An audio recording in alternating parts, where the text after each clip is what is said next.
We all talked about it all day. That team has been playing at a high level. Came in there, handling your business. Third quarter, tremendous. Held to 24 points that quarter, 32% from the field, built us that big lead. Michael, where do you get going? Right, where to see the ball go through, did a lot of really good things. 9 boards to go get 28. Jamal, 31 points, a lot of really good possessions. Nikola, another triple-double. Zeke, Najee, 3 blocks. Really good effort. And I want to give this to CB. CB, I thought your defense all night long. You into him, Joker, great levels all night long. Fellas, go win. Got one more on this road trip. Let's get another one in Boston, all right? Come on, let's bring it. Family on 3, family on 3. Here we go. 1, 2, 3. Cannot say enough about the job Christian Brown did on Cade Cunningham. We wondered before the game with Aaron Gordon out who's going to cover Cade. It was Christian Brown. He held Cunningham to a season low 11 points and a season worst 3 of 12 shooting, 25%. That is some lockdown D. Yeah, it really is. I mean, he's the primary defender on Cade Cunningham as we watch some tweets go by about how great Christian Brown was. But I really do want to underscore 2 things that you said really fast right there. Cade Cunningham scored 11 points. That's not a point total he's ever been held to, not this season. And, you know, for you to be the primary defender on a player that is averaging well over 20 points per game, right? I mean, you can chop his average in half, and that's what he got here tonight. That is exemplary. It is not easy to cover Cade Cunningham. And it wasn't easy for Christian Brown too, but look, I think that just says to us all what kind of defender Christian Brown is. He's putting all that stuff to bed. Yeah. If he hasn't by now, I mean, hopefully performances like this will help people see that. Hey, he also scored 23 points. Yeah. It wasn't just defense. Yeah. He's also the subject of our Red Canary assist of the game because he took a lot of assists from the hands of Nikola Jokic. 7 layups for CB tonight, thanks to the trusty distribution of the big Joker. Yeah, and look, a lot of these, you see a lot of these here, kind of backdoor cutting action. So when you have a team that's being super aggressive the way the Pistons were, and basically kind of overplaying at the top, on the top side, now you set your defender up, hit the cut back door, and wide open all night long. That's what that was. And you can see the majority of those basketballs right at the rim right there. And it's having synergy, it's understanding, it's reading the play, and then having synergy with Nikola Jokic, which he quite clearly has all season long. We knew this was going to be a tough road trip because these are all good teams, and so far they've won 2 out of 3. Yeah. The big one, of course, is going to come Sunday. By the way, they're playing right now, Cleveland and Boston, and that game is getting tighter. It's 1:21, actually, under a minute to play. It looks like Cleveland's going to beat Boston. Wow, and they were down big early. Early. Yeah, they were down big early. So it could be a mad Boston team. But look, I think it's a team that we wanted the Nuggets to play anyway a couple of seasons ago. And these 2 teams have been among the winningest teams in this league, certainly from an offensive standpoint, 2 of the most potent offensive teams. It's going to be a lot of fun on Sunday. There's no doubt about that. All right, more in store here on Nuggets Post Game Live, brought to you by your Front Range Toyota dealers.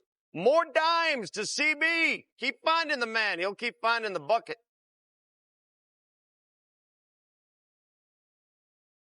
On highlights of this game, we got our Toyota game recap. Nuggets on the hustle bus. Jamal Murray's going to miss a layup, but look at him hustle. Gets it out to Christian Brown. CB with the 3.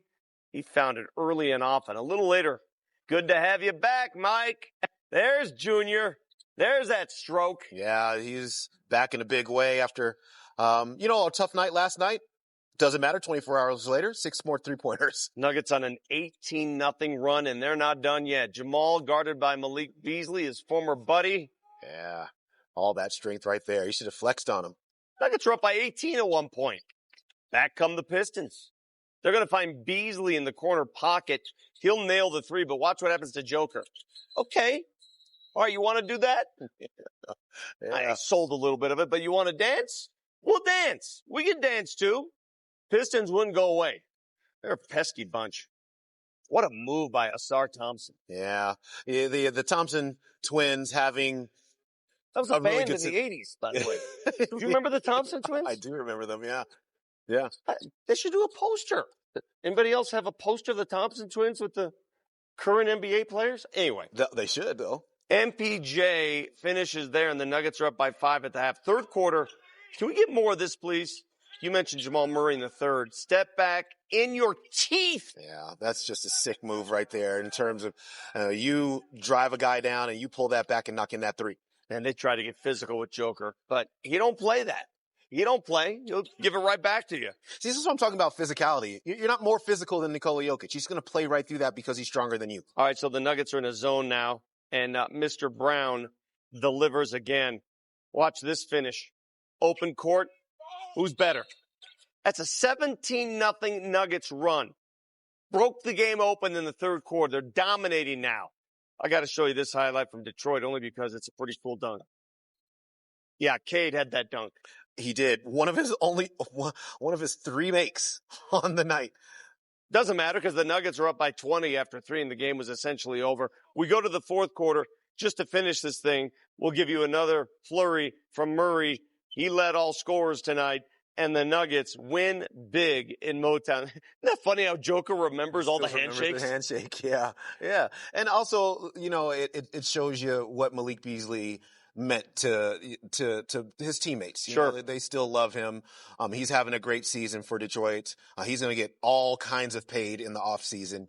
But as we're looking at the Chevy final stats here, the shooting percentage is really high, 17 3-pointers. That's great. Obviously coming off, not being able to shoot it as well last night. So the offense right back where it needs to be for the Nuggets. Look at that bottom corner. The Pistons had 15 steals and they got blown out of the gym. Yeah. Vic, it's the one thing that can hold back the Nuggets. Yeah. 20 turnovers today for loose. 25 points. 7 turnovers from Joke. Yeah. Too loose at times. Yeah. You do this against Boston, they're going to hit 23 pointers off of this, and it's going to be a problem. And so, it's not the ability. These games, it does matter, but the team is not good enough to make you pay for it. But teams like Boston, so when you're talking about going into this road trip and saying, hey, look, this road trip is stacked with really good teams. Yeah. It's stats like that will get you beat. And so hopefully they can kind of get this under control against the Celtics. Final thoughts when we come back as the Nuggets get ready for did the heavy lifting tonight. 31 points for the Blue Arrow. He spoke to Katie Wingy after the game. How would you describe this team's bounce back ability? It's great. We also don't look into it too much. Mike has a not great shooting night. It's not like we were worried about him. We know what he's capable of. I think everybody in the world is understanding what he's capable of. So, stuff like that we don't look into too much. Back-to-backs are always tough. We just want to make sure we come up with the right mindset. And the Pistons got us going. So it was easy for us to not retaliate, but bring the energy. Yeah, let's talk a little bit more about that because you were talking and shaking your head early in this game. Was there anything extra motivating you? No, not at all. Not at all. Just playing the game. That's all? Yeah, for sure.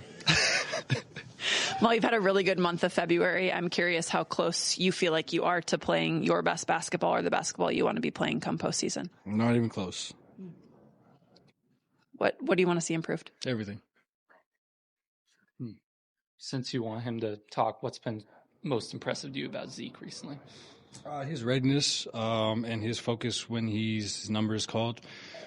Whatever minutes that he's going to get, he's ready. He's shooting threes, rebounding, playing with effort, running the floor. And the defense, I think, is probably the most important for us. Just being able to switch 1 through 5 and just be a big presence. So, we need more of that. But just his whole professionalism, how he approaches the game recently has been amazing. You've been pretty quick to pull up when anyone goes under a screen, when you have a chance in transition. Have there been any conversations in terms of looking for that kind of volume for three? Is it just you've been hot lately and you kind of feel in rhythm when you have those chances? No, it's the same chances when I miss. It's just, I guess, talk about more when I make, right? No, I feel like we ask you when you miss.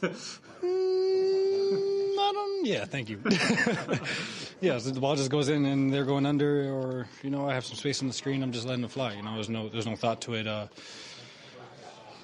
But I feel, to me, I've been playing, my brand of basketball for years now. I feel like I'm playing the same game, just shots are starting to drop and finding my rhythm or whatever. So nothing changed for me. How intentional have you been to impose your will early in games? I think that's the biggest thing is just, kind of come on aggressive. It kind of takes the pressure off everybody. I feel like I'll demand a lot of attention, not just from my man, but from the help defense. So I'm just looking to kind of draw a crowd and not just draw a crowd, but still score and kind of make them have to make a decision with me. And then after that, we got the best player in the world. So should be a little easier. Open, like I said, open things up for everybody to just kind of play the game and play free or off, catch and goes or closeouts or whatever it may be. So, but like I said, it's not just me.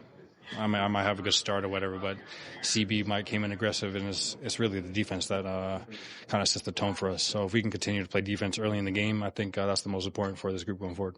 Peyton thinks he can beat you. Now comes the true test. Can they do Sunday morning what they did tonight? Path to Victory brought to you by Pathwater, exclusive water partner of the Denver Nuggets. Boston, the Garden, 11 a.m. National television.